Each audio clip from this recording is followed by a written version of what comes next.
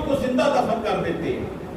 ان کو جا کے کہہ دو کہ میں بچی لیتا جاؤں گا, 3 اونٹ دیتا جاؤں گا, جس نے بچی لینی ہے مجھے دے دے, دفن نہ کرے. کہتے یا رسول اللہ میں نے اعلان کروا دیا, بعض قبیلوں والے لوگ مجھے پہلے ہی آ کے بتا دیتے کہ بھائی ہمارے ہاں بچے کی پیدائش ہونے والی ہے, اگر بیٹی پیدا ہو گئی تو تم 3 اونٹ تیار رکھنا. عرض کرتا ہے یا رسول اللہ 360 بچیاں میرے آنگن میں پل رہی ہیں,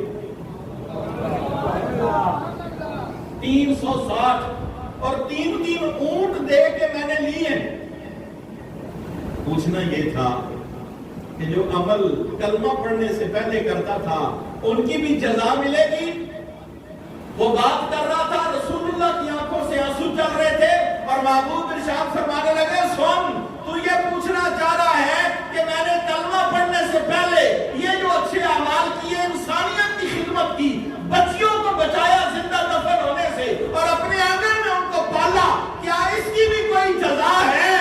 بادشاہ فرمانے لگے سن, یہ اللہ نے اس کی تو تجھے جزا دی ہے, تجھے کفر کی تاریکیوں سے نکال کے محمد کے قدموں میں کھڑا کر دیا, تجھے کفر کے اندھیروں سے نکال کے اللہ نے میرا صحابی بنا دیا ہے. اور رہ گئی بات اجر کی, تو محبوب ارشاد فرمانے لگے حشر کا دن قائم ہونے دے, میں جولیاں بھر کے اللہ کی بارگاہ سے تجھے اجر دلواؤں گا.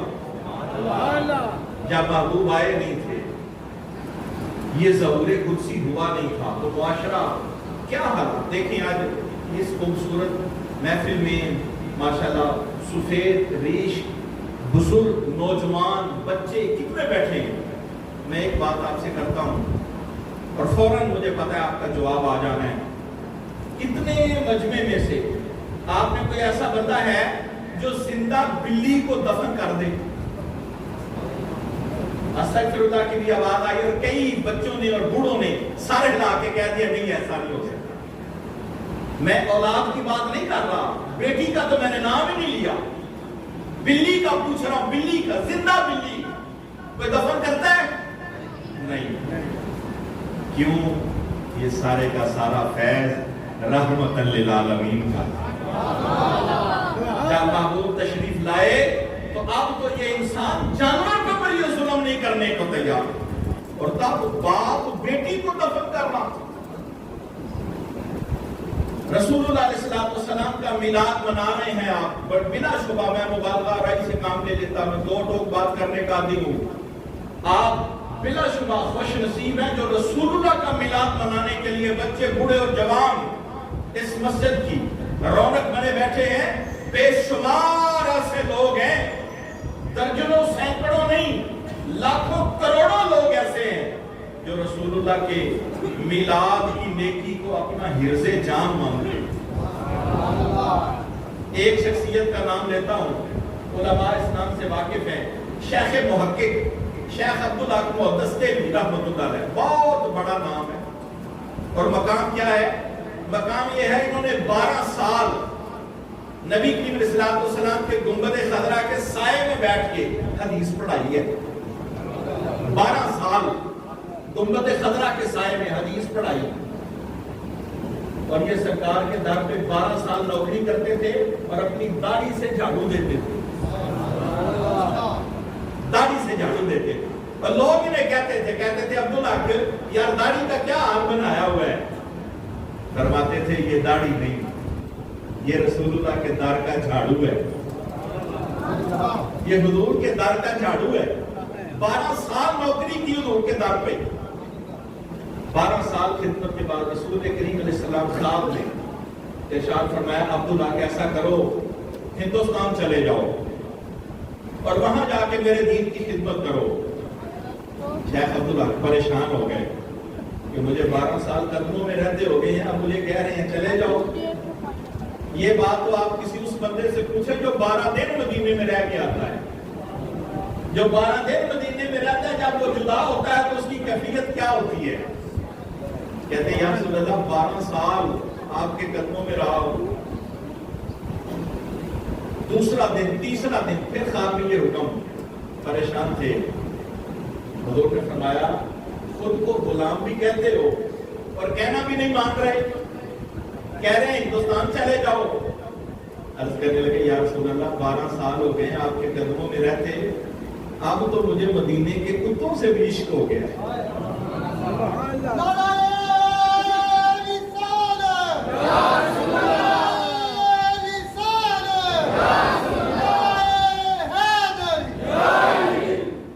یا رسول اللہ مجھے تو مدینے کے کتوں سے بھی پیار ہو گیا، اگر میں مدینے سے جدا ہو گیا تھا تو میں مر جاؤں گا، مجھ سے زندہ نہیں رہ جانا۔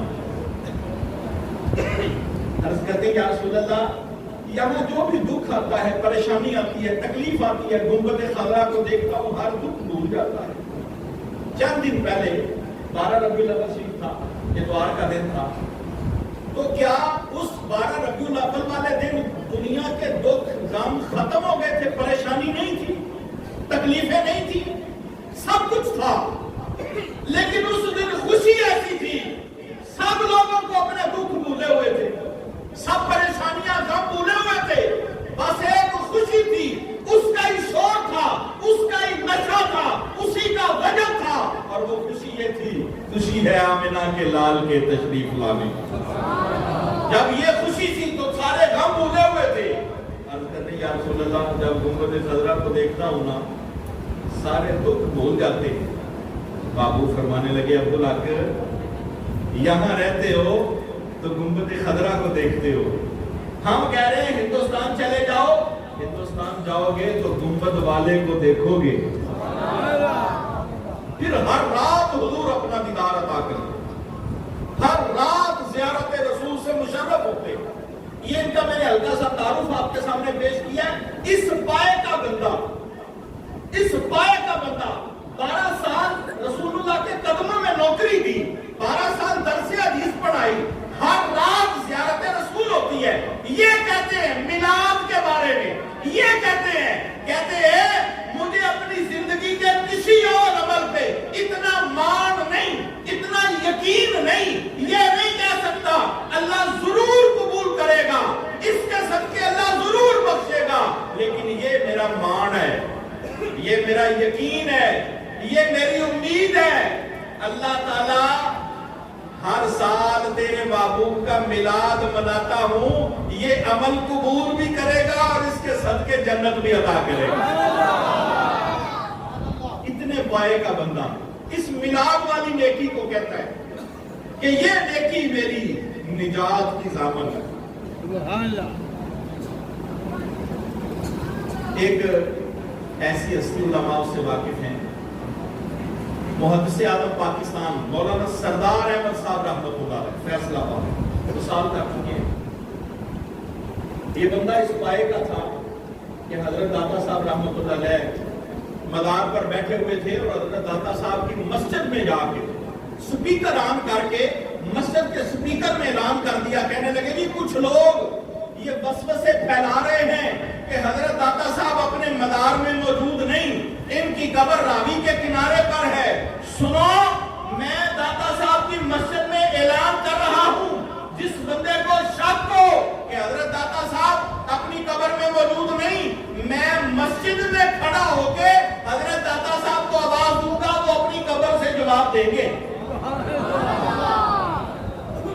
انہوں نے مسجد کے سپیکر میں یہ اعلان کیا تو اس وقت کے محدث تھے سید دیدار علی شاہ صاحب رحمۃ اللہ علیہ، وہ آ گئے، کہنے لگے مولانا عجیب بات کر دیا یار، مسجد میں یہ تو تلی پہ سر جمانے والا کام کر دیا، درویشوں والا اور فقیروں والا رنگ بیان کر دیا ہے۔ علماء تو ایسے نہیں نہ کرتے، علماء کو پتہ ہوتا ہے لیکن وہ راز رکھتے ہیں، کیا کر دیا یار، میں یہاں سے بولوں گا وہ قبر سے جواب دیں گے۔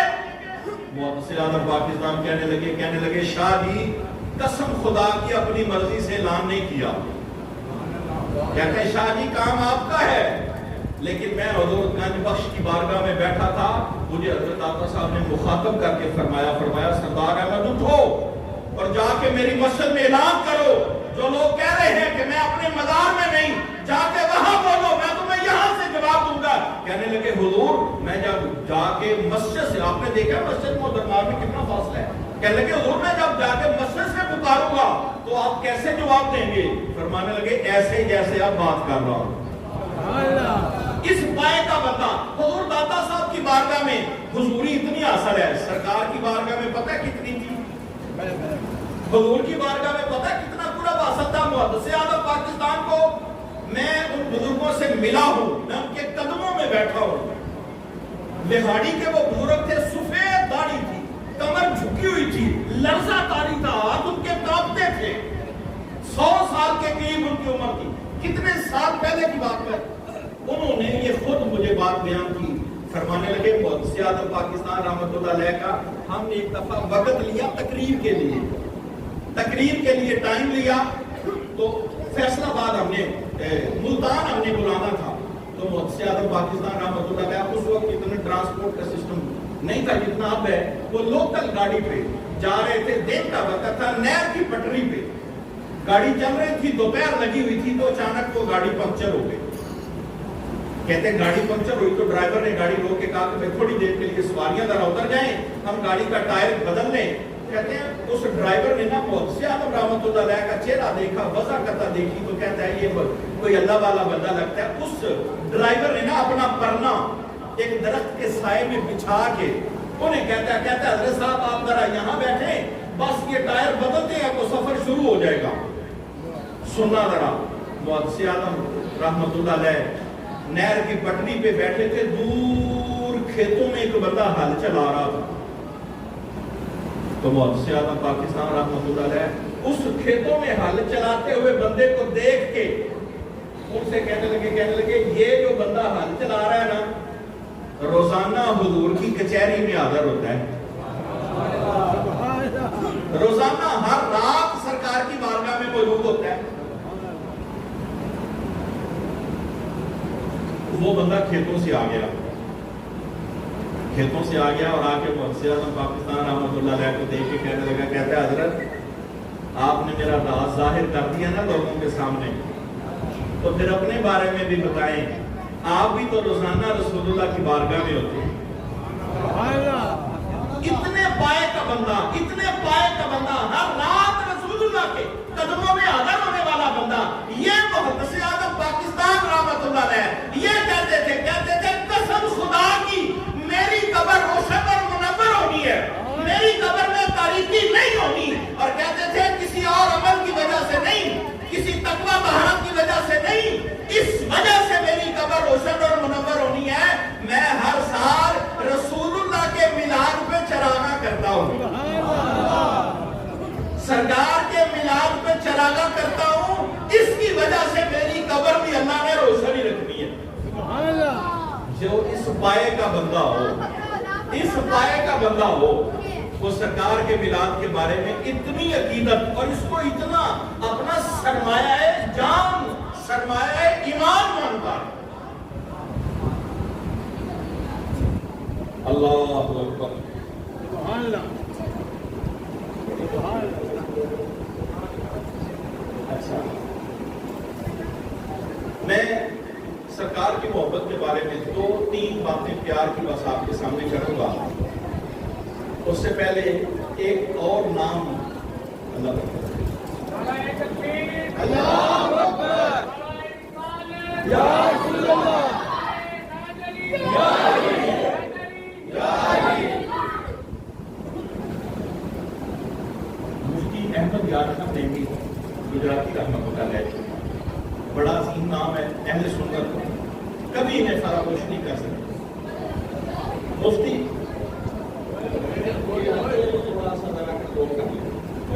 پیار سے مفتی احمد یار خان نیمی رحمۃ اللہ علیہ کہتے ہیں میں نے قرآن پاک کی تفسیر لکھنے کا ارادہ کیا، تو میں نے سوچا تفسیر قرآن لکھنی ہے تو میں پہلے عمرہ کر لوں۔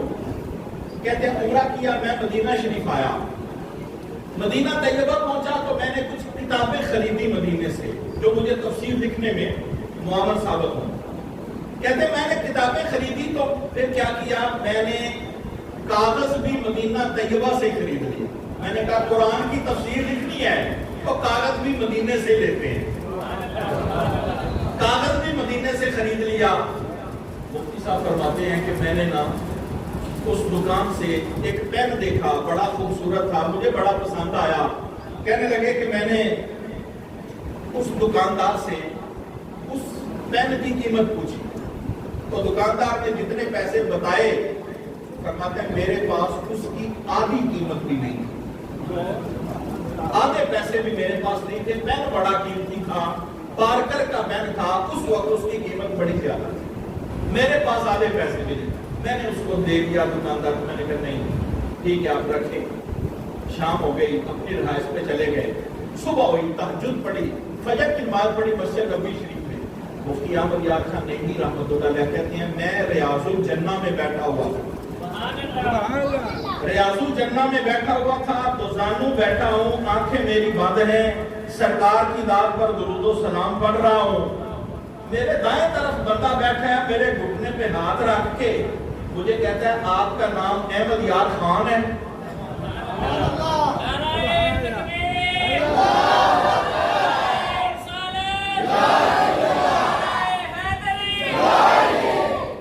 کہتے ہیں میں حیران ہو گیا، میں نے کہا ریاض الجنہ میں ادھر میرا واقف بندہ کون ہو ہے؟ کہتے میں نے نا خدائی طرف دیکھا تو وہ کل والا دکاندار تھا جس کی دکان سے میں نے پین پسند کیا، وہ دکاندار تھا۔ کہتے ہیں میں نے اس کا میں نے کہا ہاں میرا نام احمد یار خان ہے۔ دکان کو بتا کہنے لگا کہنے آپ گجرات سے ہیں؟ کہنے لگے ہاں گجرات سے ہوں۔ کہتے ہیں اس نے اپنی جیب سے نا پین نکالا اور مجھے پیش کر دیا۔ مفتی احمد یار خان نعیمی رحمۃ اللہ علیہ کہتے ہیں میں پین دیکھ کے نا حیران ہو گیا، میں نے اس سے کہا بھائی مجھے سمجھ آ گئی ہے کل والا پین ہے لیکن میرے پاس اصل میں پیسے نہیں تھے نا، اس لیے تو میں کل خرید نہیں پایا۔ تو وہ بندہ کہنے لگا کہتا ہے حضرت پیسے آپ سے کسی نے مانگے ہیں؟ آپ سے کسی نے پیسے مانگے ہیں؟ کہنے لگا پیسے تو نہیں مانگے لیکن مجھے بات کی سمجھ نہیں آئی۔ کہنے لگے اس بندے نے پھر بتایا، کہتا ہے مجھے کئی سال ہو گئے مدینے میں رہتے، کئی سالوں سے مدینے میں رہ رہا ہوں اور محبوب کے گنبد خضرا کو دیکھتا ہوں، بڑی دفعہ درخواستیں کی ہیں، التجائیں کی ہیں، دعائیں کی ہیں، باری تعالیٰ جس محبوب کے گنبد خضرا کی زیارت نصیب کی ہے کبھی گنبد والے کا بھی دیدار عطا فرما دے، کبھی اس گنبد خضرا کی مکین کی بھی زیارت کروا دے۔ کہتے ہیں سال ہا سال سے دعائیں کر رہا تھا، حضرت رات آپ کے صدقے میرے نصیب چمکے، رات مدینے کے تاجدار نے زیارت عطا فرمائی، میرے خواب میں آئے اور مجھے حکم فرمایا سنو بھائی کل تمہارے پاس ہمارا ایک غلام آیا تھا، اسے تمہاری دکان سے ایک پین پسند آیا ہے، اس کے پاس پیسے نہیں تھے، صبح اٹھو پہلے اپنی دکان سے پین لو پھر میری مسجد میں آؤ، تمہیں وہ ریاض الجنہ میں بیٹھا ملے گا، اس کا نام احمد یار خان ہے، گجرات سے وہ آیا ہے اور ہمیں اچھا نہیں لگتا ہمارا کوئی مہمان مدینے میں آیا ہو اور آس دل میں لے کے چلا جائے، صبح پین لے کے میری مسجد میں آنا، ریاض الجنہ میں اس کو ملنا، نام اس کا یہ ہے، اور اس کو ساتھ یہ بھی کہنا اب پین میں نہیں دے رہا مدینے والے دے رہے ہیں۔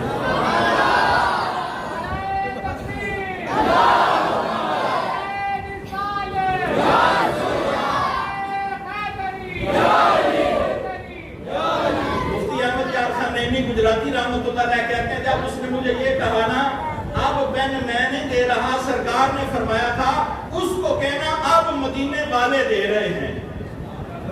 اب مفتی صاحب کی کیفیت بدل گئی، اب آنکھوں میں آنسو آ گئے، اس پین کو پکڑا، پہلے چوما پھر اپنی آنکھوں سے لگایا اور گنبد خضرا کی طرف دیکھ کے دلے حال سے رو کے اور تڑپ کے حضور کے روضے کو دیکھ کے کہتے ہیں صدا مسدا روے تیرا دوبارہ یارا روے تیرا دوبارہ یا رسول اللہ جتھے ہوندا غریباں دا گزارا یا رسول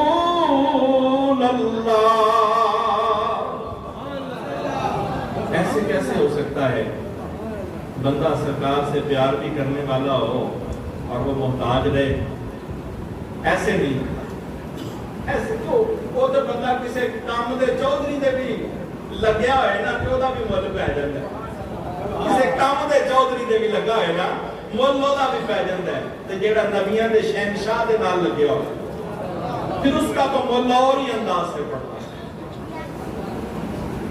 بخاری کی حدیث میں آپ کے سامنے پیش کر رہا ہوں، ایک صحابی تھے حضرت سہیب ابن سنان رضی اللہ تعالیٰ، سہیب ابن سنان رضی اللہ تعالیٰ، پیسہ بڑا تھا، مال جائیداد بہت، یہ سرکار جب ہجرت کر کے مدینہ شریف چلے گئے تو یہ ابھی ان کا کاروبار مال جائیداد بڑی تھی، یہ بعد میں گئے، جب یہ ہجرت کر کے مدینہ شریف جا رہے تھے، مکے سے نکل آئے، رستے میں ہیں، ابو جہل نے روک لیا، ابو جہل کہنے لگا سہیب میں تجھے مدینے جانے نہیں دوں گا، اتنا مال جائیداد ہے تیرے پاس تو مکہ چھوڑ کے جا رہا ہے، میں تجھے جانے نہیں دوں گا۔ حضرت سہیب ابن سنان کہنے لگے ابو جہل بات یہ ہے میں نے ٹھان لیا ہے کہ میں نے مدینے جانا ہے، بس میں نے ٹھان لیا تو میں نے جانا ہی جانا ہے، اگر تو میرا مقابلہ کرے گا تو میں کروں گا، تلوار چلائے گا تلوار چلاؤں گا، تیر چلائے گا تیر بھی ہیں، نیزہ چلائے گا نیزے بھی ہیں، نیت کر لیا مدینے جانا ہے تو بس جانا ہے۔ کہنے لگے ویسے ایک بات ہے میں تجھے پیشکش کرتا ہوں، کہتا ہے کیا؟ کہنے لگے یہ تو تجھے پتا نا میں ہوں بڑا امیر مالدار، کہنے لگے یہ پتا ہے مجھے، کہنے لگے جا تجھے سارا مال دیتا ہوں، سارا مال دیتا ہوں، پر مجھے مدینے جانے دے، رستے سے ہٹ جا۔ ابو جہل کہنے لگا کہتے ہیں کیا مطلب سارا مال؟ کہتے کہ ہاں سارا۔ کہتے چلو اگر سارا مال دیتے ہو پھر لڑائی ٹھیک ہے، پھر سارا کچھ دے دیا، سارا کچھ، بلکہ یہاں تک اپنی جیبیں بھی خالی کر کے، حضرت سہیب ابن سنان رضی اللہ تعالیٰ جیبیں بھی خالی کر دی، اپنی جس گھوڑے پہ بیٹھے تھے اس کا کجاوا بھی اتار کے دے دیا، ننگی پشت پہ بیٹھ کے مدینے گئے، سرکار مسجد نبی شریف میں بیٹھے تھے، غلام حضور کی بارگاہ میں موجود تھے، سہیب ابن سنان رضی اللہ تعالیٰ عنہ جب ابھی سرکار کے سامنے گئے ہیں نا تو محبوب نے دیکھ کے فرمانے لگے سہیب تو نے جو سودا کیا ہے نا، تو نے جو تجارت کی ہے، تو نے تجارت کوئی مہنگی نہیں کی، سودا کوئی مہنگا نہیں کیا، اور پیسے دے کے اللہ کو بھی راضی کر لیا ہے، اللہ کے رسول کو بھی راضی کر لیا۔ یہ جو تجارت کی ہے نا تو نے، یہ نفع والی تجارت کی ہے، یہ یقیناً آپ نے علماء سے بات سنی ہے، ایک بہت بڑے درویش جن کا نام ہے خواجہ نظام الدین اولیاء محبوب الہی رحمۃ اللہ علیہ، بڑے یہ بابا فرید گنج شکر کے خلیفہ تھے، بابا فرید گنج شکر کے خلیفہ تھے، ان کا ایک غلام تھا، مرید تھا امیر خسرو، وہ کلام پڑھا کرتا تھا بادشاہوں کے درباروں میں۔ ایک سائل آیا حضرت خواجہ نظام پاک کے پاس، کہنے لگا میں ضرورت مند ہوں، محتاج ہوں، بچے بھی ہیں، عیالدار ہوں، مجھے کچھ دیں۔ اس کے سوال سن کے خواجہ نظام الدین اولیاء رحمۃ اللہ علیہ نے اپنے جوڑے دے دیے اسے، جوتے استعمال شدہ۔ وہ بندہ میں تو راضی نہیں ہوا، انہوں نے کہا بس یار کتنی ضرورتیں بھی بتائی تھیں اور جوڑے دے کے بس یہ جوڑے دے کے نہ لے چلا گیا سائل۔ رستے میں جس جگہ پہ بیٹھا تھا قریب سے امیر خسرو گزرے، امیر خسرو اس کے قریب سے گزرے، کہنے لگے مجھے میرے مرشد کی خوشبو آ رہی ہے، اور تواڈے وچوں جیڑا جیڑا کوئی مرشد منن والا ہے اونوں تے اس گل دی سمجھ آ جائے گی کہ مرشد کی خوشبو آ جاندی ہے۔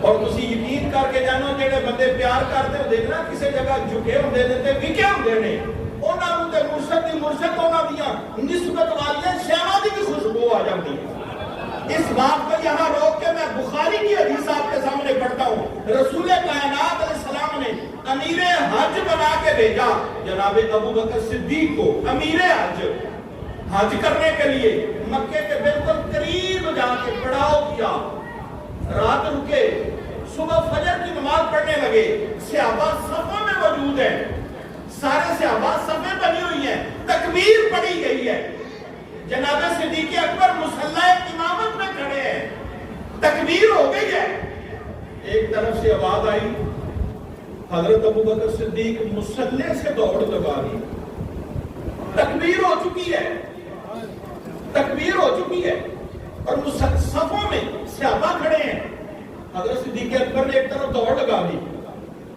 سارے صحابہ حیران ہو گئے، یہ کیا وجہ ہے؟ اس طرح تکبیر ہو گئی ہے، نماز شروع کرنی تھی۔ حضرت صدیق اکبر فرمانے لگے میرے محبوب کی سواری کی آواز آئی ہے،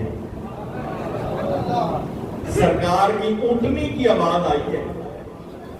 جب اس اندھیرے کی طرف گئے تو وہاں جا کے دیکھا مولا علی، حضرت علی شیر خدا رضی اللہ تعالیٰ عنہ، انہیں سرکار نے بھیجا تھا اور اپنی سواری دے کے بھیجا تھا انہیں پیغام دینے کے لیے۔ واقعی سرکار کی سواری آئی اور سواری کی آواز سن کے مصلی سے دوڑ لگا دی، اس کو تو پھر آئی جاتی ہے، یہ تو سواری کی آواز پہچان کے مصلی چھوڑ کے فرض ادا ہونے لگا ہے، مصلی چھوڑ کے دوڑ لگا دی۔ خواجہ نظام الدین اولیاء کے جوڑے تھے اس ساحل کے پاس، اور امیر خسرو سے کہنے لگے یار مجھے خوشبو آ رہی ہے اپنے مرشد کی، کہنے لگا میرے پاس تو ایسی کوئی چیز نہیں، میں 2 دن گیا ہوں سوال کرنے خواجہ نظام الدین اولیاء رحمۃ اللہ علیہ کے پاس، تو مجھے یہ جوڑے ملے ہیں، یہ جوڑے ملے ہیں ان سے۔ حضرت امیر خسرو نے جب وہ جوڑے دیکھے نا تو اس سے کہنے لگے یہ جوڑے مجھے دے دو اور سودا کر لو میرے ساتھ۔ کہتا ہے کیا سودا؟ کہنے لگے اس وقت میرے پاس 2 لاکھ دینار ہیں، 2 لاکھ دینار، یہ لے لو اور یہ جوڑے مجھے دے دو۔ کہنے لگا جا بابا مذاق نہ کر، 2 لاکھ دینار اور یہ پرانے جوڑے۔ کہنے لگے نہیں مذاق نہیں، صحیح کہہ رہا ہوں۔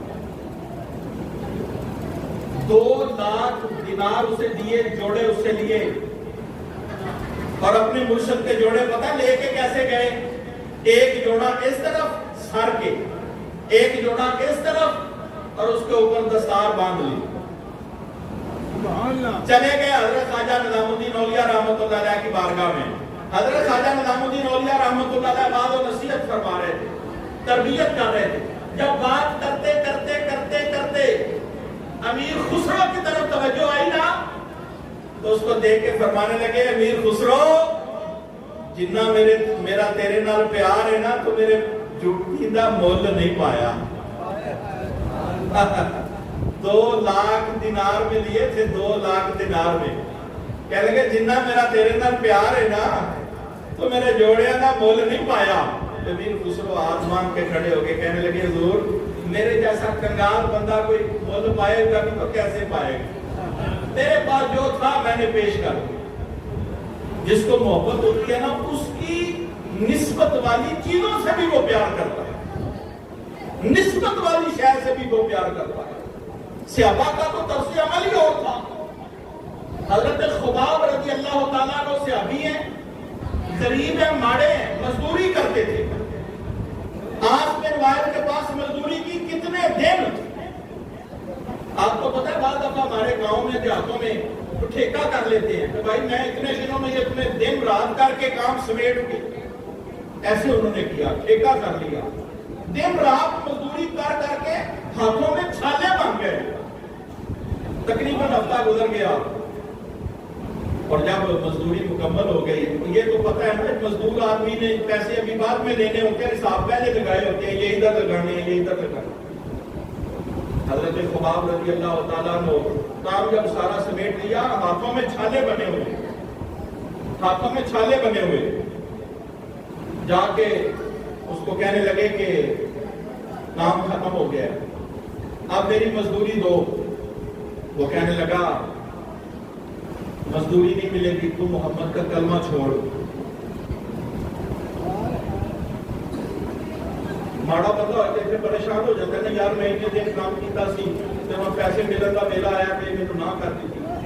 لیکن حضرت خباب رضی اللہ تعالیٰ عنہ صحابی تھے, ان کا ایمان اور جذبہ دیکھنا, اس نے کہا کلمہ چھوڑ پھر مزدوری ملے گی. حضرت خباب رضی اللہ تعالیٰ عنہ ہنس پڑے اور مسکرا کے کہنے لگے میں اتنے دنوں سے مزدوری کر رہا تھا اور میں یہ سوچ رہا تھا میں اپنے لیے کما رہا ہوں, میں اپنے بچوں کے لیے کما رہا ہوں, اب مجھے کیا پتا تھا کہ میری اس مزدوری کا بھی مول سرکار کی بارگاہ میں پڑ جانا ہے.